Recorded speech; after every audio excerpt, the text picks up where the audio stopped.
पत्र पढ़कर जॉनसन का जैसे सब कुछ स्मरण हो गया। उसका भाई लॉयड तो वहां का नाम सुनना भी पसंद नहीं करता था, लेकिन जाने क्या विचार आया कि जॉनसन ने पत्र भेजने वाले का आमंत्रण मन ही मन स्वीकार कर लिया। वह गर्वीले स्वभाव का व्यक्ति था। वह जानना चाहता था कि आखिर पत्र भेजकर उसे बुलाने वाला कौन है, और आखिर इस बस्ती को हम सालों पहले छोड़ चुके हैं, तो वापस इस बस्ती में हमें क्यों जाना है, और इस बस्ती की तरफ से हमें बुलावा कैसे आ गया। यही सब उधेड़-बुन में अभी उसका मस्तिष्क लगा हुआ था। जॉनसन हैरान था कि जाना सही होगा या नहीं, जाने से कहीं वापस से हमारे साथ कोई भयानक घटना ना हो जाए। और इसी उधेड़-बुन में उसके दरवाजे की बेल बजती है। दरवाजा खोलता है तो उसे मालूम पड़ता है कि miss Clive, miss Peterson, miss Ellis, miss Susan को भी ऐसे ही पत्र मिले थे। प्रत्येक पत्र में कहा गया था कि फला ये वो आ रहा है, इसलिए आप भी अवश्य आएं। जबकि जिनको भी यह पत्र मिला था वो सब अलग अलग शहर में एक दूसरे से बहुत दूर रहते थे, यहाँ तक कि वो लोग एक दूसरे को जानते भी नहीं थे। हाँ, यह था कि पत्र पाने वाले इन सब लोगों के दादा नाना कोई ना कोई उस बस्ती में जरूर रहता था जहाँ से ये सब छोड़ छुड़ा के आ गए थे। उस बस्ती से आए परिवारों के ये सभी सदस्य अपने अपने स्थान पर यह पत्र पाकर हैरत में थे कि आखिर उन्हें आमंत्रित करने वाला कौन था। क्लाइव, पीटरसन, एलिस व सुसन, फिलिप्स व एडिसन उस बस्ती में जा पहुंचे, जहां पर एक झुकी कमर वाले वृद्ध डिकी ने अपना नाम बताकर उनकी अगवानी की। उसने बताया कि मैंने ही आप सबको यहाँ पर बुलाया है। उस निर्जन बस्ती का गिरजाघर शान से सिर उठाए खड़ा था, किंतु उसमें अंदर जाकर किसी ने लंबे समय से प्रार्थना ही नहीं की थी। यह अज्ञात शक्तियों की धमकी का ही असर था। आसपास का क्षेत्र बिल्कुल भुतहा बस्ती की तरह दिख रहा था। उन्हें उत्सुकता थी कि उनके नाम पते डिकी ने कहां से हासिल किए। इस संबंध में पूछने पर डिकी ने कोई उत्तर नहीं दिया। इतना ही कहा कि उनके सबके लिए वहां अलग अलग मकान हैं, फिर भी वह चाहे तो एक साथ रह सकते हैं। सैमुअल का सुझाव इकट्ठे रहने के पक्ष में ही था, जिस पर सब सहमत ही हो गए। इस सुझाव के पीछे जॉनसन की मंशा एलिस के निकट रहने की थी, क्योंकि वह उसे पहली नजर में ही बहुत अच्छी लगी थी। साथ रहने पर वह उसे निहार भी सकता था। और वह जब गिरजाघर के पास वाले बंगले में आ गए, यह खुला खुला बंगला फादर विलियम का सरकारी आवास हुआ करता था। वह सब थके हुए तो थे ही। स्नान के बाद नाश्ता कर सब अपने अपने कमरों में जाकर सो गए। शाम को सब लोग फिर चाय पर एकत्र हुए, तो डिकी भी उनके साथ था। चुपचाप सब चाय और स्नैक्स खा रहे थे। तब जॉनसन की आवाज ने मौन वातावरण में विघ्न डाला। वह डिकी से बोला, हमारे रिश्तेदारों ने यहाँ से हमेशा के लिए अपना रिश्ता तोड़ दिया था, इसलिए यहाँ से हमारी भी कोई रुचि नहीं है। फिर भी हमें बुलाने का क्या अर्थ है? इसके अलावा हम सबके पते आपको कैसे मिले? हर किसी का यही प्रश्न था। डिकी शांति से सब सुनता रहा, फिर मुस्कुराते हुए बोला, गिरजाघर में जो भी हुआ था उससे सभी प्रभावित हुए थे। अन्य लोगों के साथ आप सबके रिश्तेदार भी यहाँ से चले गए थे। फादर विलियम, उनकी बहन मदर मारिया और मैं यहाँ पर रहकर चर्च को शैतानी शक्तियों से मुक्त कराने का प्रयास करते रहे।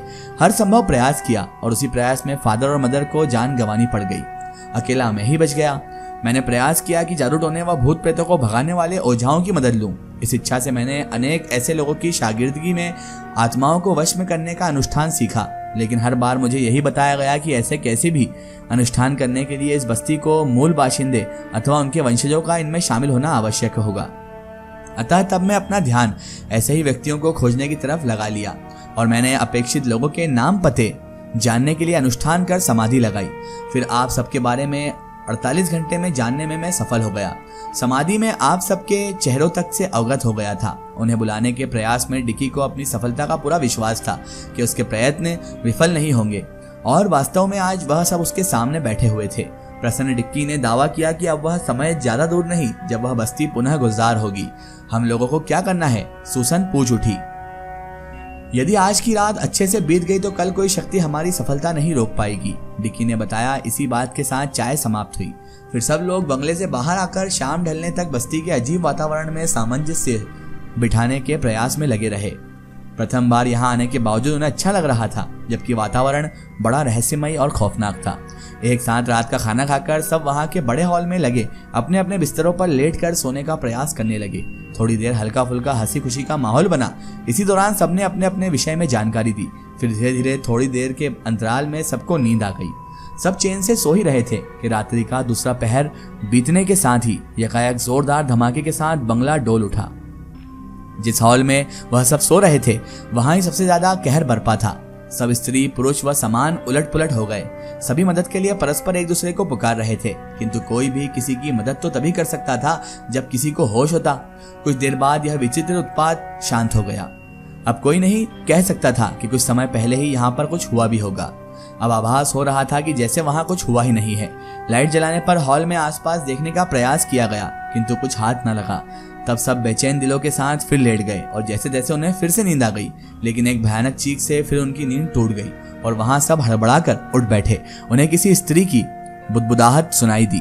प्लीज, मैं कहीं भागी तो नहीं जा रही हूँ। देखो, सफर में आराम नहीं मिला है। मैं बहुत थकी हुई हूँ। मुझे कुछ समय आराम करने दो। मुझे परेशान मत करो। फिर यह बुदबुदाना भी बंद हो गया। कुछ देर पश्चात फिर एक तेज चीख के साथ सब हिलकर रह गए और अपने बिस्तरों को छोड़कर उठ खड़े हुए। उन्होंने जब लाइट ऑन किया तो देखकर मानो वो सकते में आ गए। लाइट में उन्होंने देखा कि चीखने वाली एलिस थी। उसके मुंह से ही चीख निकली थी और फंसी सी आवाज वह अब भी बोलने का प्रयास कर रही थी। एलिस बिल्कुल जन्मजात अवस्था जैसी नंगी थी और आंखें बंद किए इस प्रकार हाथ पांव चला रही थी मानो किसी को अपने ऊपर से धकेलने का प्रयास कर रही हो। सुसन ने दौड़कर पहले उसके बदन का एक चादर से ढाकना सही समझा। उसके बाद सबने मिलकर उसे संभाला और हिला डुला कर जगाने का प्रयास किया, किंतु वह बेहोश थी। उसके चेहरे पर पानी के छींटे मार मार कर उसे मुंह से जरा सी शराब भी उंडेल दी गई। कुछ देर में वह होश में तो आ गई, लेकिन बहुत घबराई हुई अवस्था में। उसने घोषणा कर दी कि वह यहाँ 1 मिनट भी नहीं रुकेगी और वापस जाएगी। सब परेशान थे और साथ ही उसके साथ क्या हुआ ये जानने के लिए भी उत्सुक थे कि आखिर इसके साथ हुआ क्या है और ये भाग क्यों रही है। सबके सब बहुत जरा डर भी चुके थे, क्योंकि ये डरने वाली ही बात थी। अचानक से किसी को एकदम से नग्न अवस्था में देखकर, परेशान अवस्था में देखकर अच्छे के होश उड़ जाते हैं।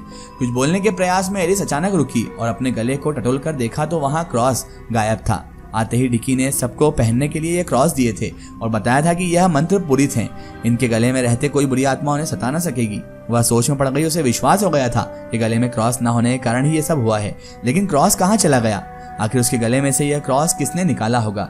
आखिर गले में से क्रॉस कहाँ गायब हो गया? जॉनसन अलग सोच में डूबा हुआ था। वह एलिस के लिए अपने दिल में अलग प्रकार के भाव को महसूस कर पा रहा था और वह निर्णय भी कर चुका था। वह उसके आसपास ही घूम रहा था। धीरे धीरे एलिस नॉर्मल होने लगी। रात का बाकी बचा समय भी उन्होंने बात कर ही बिता दिया। सुबह चाय की चुस्कियों के साथ सब लोग चुस्त दुरुस्त हो गए। एलिस भी सहज भाव से रात की घटना बताने लगी। पहले तो जाने कैसे किसी ने मेरे कपड़े उतार दिए। उसके बाद किसी अदृश्य शक्ति ने मेरे साथ बलात्कार करना चाहा। मैंने विरोध भी किया। तभी किसी ने मेरा गला दबाना चाहा तो अपनी मौत का आभास पाकर मैं चिल्ला पड़ी, क्योंकि मुझे ऐसा लग रहा था कि अब मेरी मौत निश्चित है। मैं कुछ ही पलों की मेहमान हूँ। मुझ पर वश पाने का प्रयास करती अदृश्य शक्ति बोली, एलिजा, उस जमाने में तो मेरी तमाम शक्तियों के बावजूद तुम मेरा विरोध कर जान देकर बच गई, लेकिन अब तुम वापस आ गई हो। इस बार नहीं बच पाओगी। अब तो मैं तुम्हें पाकर ही रहूंगा। ये कहते कहते वह शक्ति मुझसे लिपट गई। मुझे लगा जैसे कोई सड़ा हुआ मुर्दा मुझसे लिपट गया है। भयंकर बदबू से मेरा दिमाग फटने लगा। उसके शरीर से भयानक दुर्गंध आ रही थी। मैं चीख पड़ी। यदि आप सब लोग जागकर मुझे न छुड़ाते तो निश्चय ही मेरी कहानी तो खत्म हो गई थी। इसका एक ही स्टोरी हम देखेंगे इसके अगले पार्ट में। दोस्तों, अगर आप भी अपनी जिंदगी की कोई सच्ची कहानी या सच्ची घटना हमारे चैनल से शेयर करवाना चाहते हैं और आप चाहते हैं कि आपकी स्टोरी भी माय स्टोरी बुक चैनल से शेयर हो, तो आप हमें हमारे फेसबुक पेज पर कांटेक्ट कर सकते हैं और अपनी स्टोरी वहां पर हमें बता सकते हैं।